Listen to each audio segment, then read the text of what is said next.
Bonjour bien-aimés, peuple de Dieu, shalom, shalom. Vous qui nous suivez de partout le monde, que le Dieu de mon Père, Christ Calvin Gancaron, vous bénisse. Je suis la sœur princesse Gancaron de la communauté chrétienne Dieu et Lumière, fille du prophète Christ Calvin Gancaron. Alors l'honneur m'est choisi ce matin de vous présenter cette interview, une interview consacrée spécialement à nos invités qui sont venus de par tous les quatre coins du monde pour rehausser de leur présence à cette grande édition chrétienne Dieu cherche les champions 7e du genre.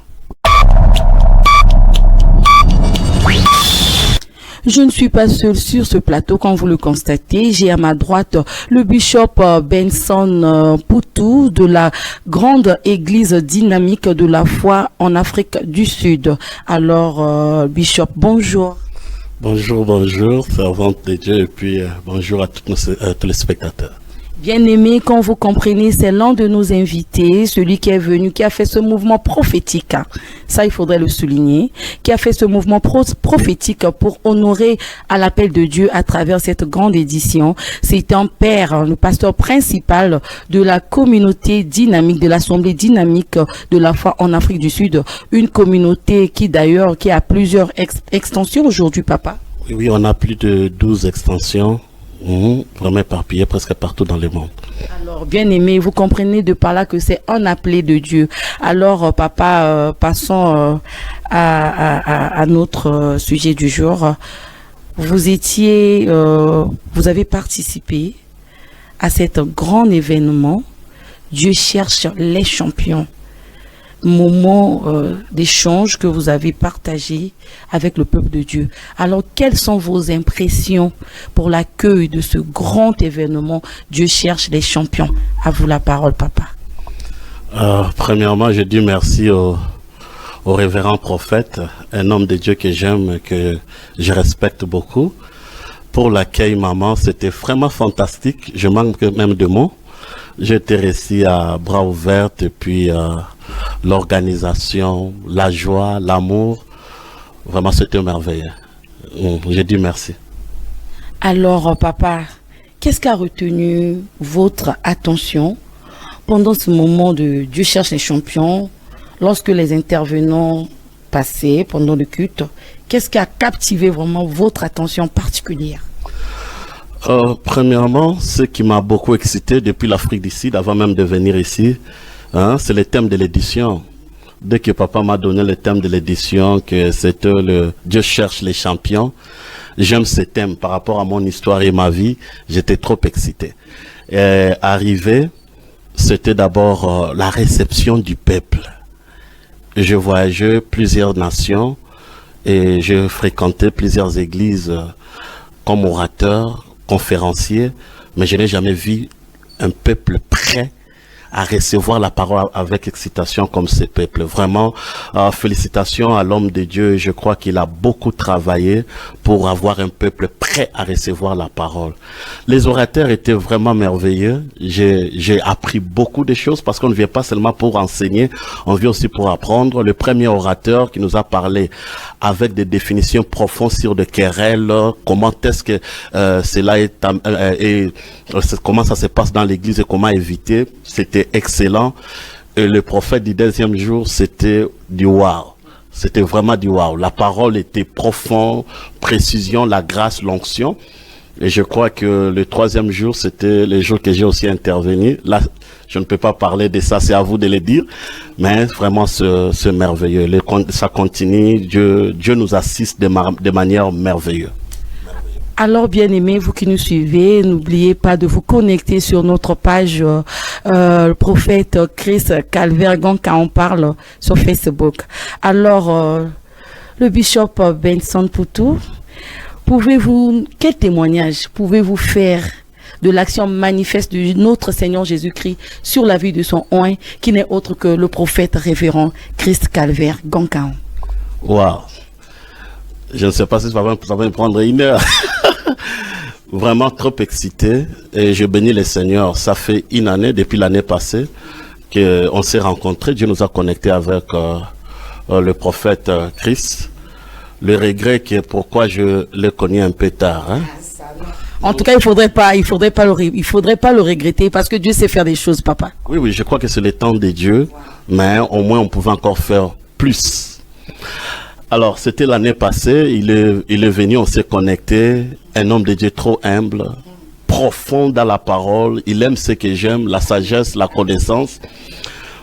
Alors, quand j'ai découvert cela, il était orateur, je croyais que ça s'arrêtait seulement là, mais quand j'ai vu Dieu commencer à l'utiliser, je ne sais pas comment décrire ça. L'homme de Dieu a un don tellement authentique et prophétique. On a eu l'église de 600 personnes, mais je n'ai jamais vu un homme de Dieu qui est en train de fonctionner dans cette atmosphère prophétique, prophétiser sur 300 personnes avec des noms, avec exactitude. Et Dieu a accompagné cela avec la puissance des délivrances et des guérisons. Je témoignais quand j'ai intervenu qu'il y a même une dame qui était stérile de plusieurs années, qui a conçu, et je crois qu'elle va délivrer l'enfant d'ici là. Beaucoup d'autres miracles. Vraiment, c'est un homme de Dieu appelé, authentique, et une bénédiction pour sa génération et surtout en particulier pour ce pays. Peuple de Dieu, comprenez que chaque homme de Dieu a son heure et son étoile. Et quand ton heure arrive, personne ne peut dire le contraire. Donc nous pensons que c'est le cas pour le prophète Christ avec Gankaon. Exactement. Merci papa. Comprenez cette ambiance prophétique, cher ministre de Dieu. Il est écrit dans le livre de l'Apocalypse 19, verset 10, partie B, je cite, que le témoignage de Jésus-Christ est l'esprit de prophétie. Alors, comment pouvez-vous défendre le prophétique face à cet incompris de certains hommes de Dieu, et le peuple de Dieu touchant ce ministère? Le ministère prophétique depuis l'Ancien Testament, c'est le ministère le plus compliqué.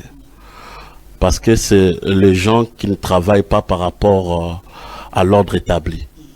Ils viennent souvent bousculer les choses et c'est des gens bizarres de la façon que Dieu les appelle et puis demande à faire. Si vous lisez dans l'Ancien Testament, vous allez trouver qu'ils s'habillent des fois de manière bizarre. Ils mangent des choses bizarres et ils exécutent des ordres aussi bizarres. C'est comme, je vous dis la vérité, même leur démarche, c'est des gens que Dieu appelle là où il y a un très grand chaos et ils ne viennent pas avec ce qui a été placé comme norme. Alors, chaque fois qu'ils amènent ça, il y a beaucoup de complications. Il y a d'autres personnes qui veulent que les choses soient faites selon l'ordre établi et tout. Et ils voient quelqu'un qui vient avec tout ça pour établir l'ordre de Dieu. Et c'est vraiment un ministère incompris. Mais au moins, gloire au Seigneur, parce que petit à petit, l'Église a commencé maintenant à atteindre la maturité et puis à comprendre le prophétique. Il y a beaucoup de faux. Mais c'est que les gens ne comprennent pas que là, partout là où il y a le faux, il y a le vrai. Et je voulais vraiment confirmer que dans ces temps de la fin, s'il y a un ministère que Dieu va utiliser pour préparer son épouse, c'est le ministère prophétique. Qu'on le veuille ou pas, les gens doivent comprendre le prophétique, ça existe, et les prophètes authentiques existent, et ces gens-là sont vraiment la bouche de Dieu pour orienter l'épouse par rapport au retour de Christ. Alors, bien-aimés, vous qui nous suivez, nous sommes presque à la fin de notre interview. Alors, le bishop Benson, quel est votre mot de fin à l'endroit de tous ceux qui nous suivent? Si vous avez jamais visité l'église Dieu Lumière, j'aimerais vraiment vous inviter à prendre part au culte. Il y a des choses extraordinaires. Je vis un papa qui témoignait, qui avait des béquilles pendant plusieurs années, que Dieu a guéri. Vraiment, vous ne savez pas ce que vous êtes en train de rater. Vraiment, prenez rendez-vous avec, je crois qu'on va vous donner tous les programmes, participez, prenez même rendez-vous un à un avec l'homme de Dieu et je vous rassure que vous ne serez jamais déçus. C'est un homme de Dieu, nous venons de très loin, nous confirmons comme les mages qui ont vu l'étoile de Christ et j'aimerais que vous puissiez aussi comprendre et bénéficier de cette grâce. Alors, Papa Benson, vous avez participé à cette grande édition du Cherche les champions 7e du genre. Alors, qu'est-ce que vous pouvez dire pour le peuple de Dieu en général et ceux du Congo-Brazzaville en particulier pour cette prochaine édition du Cherche les champions qui pointe à l'horizon? Vraiment, premièrement, pendant que je prêchais à la 7e édition, je crois que c'était le jeudi, je vis une très grande vision. Je vis que cette conférence ou cette convention va attirer les gens partout dans le monde. Je vis le guest, souvent on les appelle les guests, venir. Les gens même s'enregistrer pour être là. Alors le message c'est pour les autochtones d'abord. Parce qu'il ne faut pas laisser juste que les autres commencent à venir et puis en profiter. Je vais demander au peuple de Dieu, 8e édition, au mois de juin, préparez-vous déjà à être là. Commencez déjà à se préparer, à prendre tout, à faire tout, à mettre tout de côté pour ne pas manquer. Parce qu'il y a quelqu'un qui va assister et sa vie ne restera plus la même. Alors, peuple de Dieu, je l'ai dit au début, c'est le pasteur principal de l'Assemblée dynamique de la foi en Afrique du Sud, qui n'est autre que le bishop Benson Poutou. Alors, son père, il a laissé ses enfants, c'est sûr. Un mot à l'endroit de la grande communauté en Afrique du Sud et à l'endroit de votre épouse, qui vous suit d'ailleurs. Premièrement, je remercie la chair de ma chair, celle que j'aime, maman l'a dit, de m'avoir aussi aidé, elle m'a permis d'être ici. Et je crois que prochainement on sera avec elle. Je te salue, coucou, vraiment toujours dans mon cœur. J'ai 4 enfants, une fille et puis 3 garçons. Vraiment, je vous salue. Et à tous les dynamisés, merci pour vos prières. Dieu nous a tellement bénis et je crois que vous étiez nombreux en train de nous suivre à live. Je vous aime. Que Dieu vous bénisse. Continuez toujours à servir les seigneurs de votre Père.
Je viens contempler mon trésor.